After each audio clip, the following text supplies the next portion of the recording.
দর্শক দেখছেন, দীর্ঘ 17 বছরের বেশি সময় পর শহীদ রাষ্ট্রপতি জিয়াউর রহমানের কবর জিয়ারত করতে যাচ্ছেন তারেক রহমান। এবং দেখছেন যে তিনি জিয়া উদ্যানে ঢোকার যে প্রবেশ পথ, সেই প্রবেশ পথে ব্রিজের উপরে দাঁড়িয়ে জনতার উদ্দেশ্যে হাত নাড়ছেন এবং তিনি কিন্তু ইশারায় বলছেন যে দোয়া করার জন্য।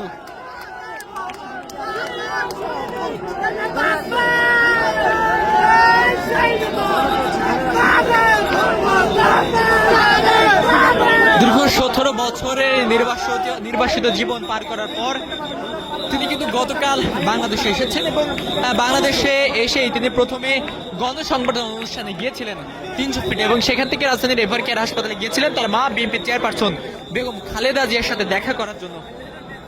এবং পরবর্তীতে তিনি বলেছিলেন যে আজ 26 তারিখ জুমার নামাজের পরে তিনি কিন্তু শহীদ রাষ্ট্রপতি জিয়াউর রহমানের কবর জিয়ারত করতে যাবেন। এবং দেখছেন যে এই মুহূর্তে সেই বিষয়টি আপনাদের দেখানোর চেষ্টা করছি। বিএনপির ভারপ্রাপ্ত চেয়ারম্যান তারেক রহমান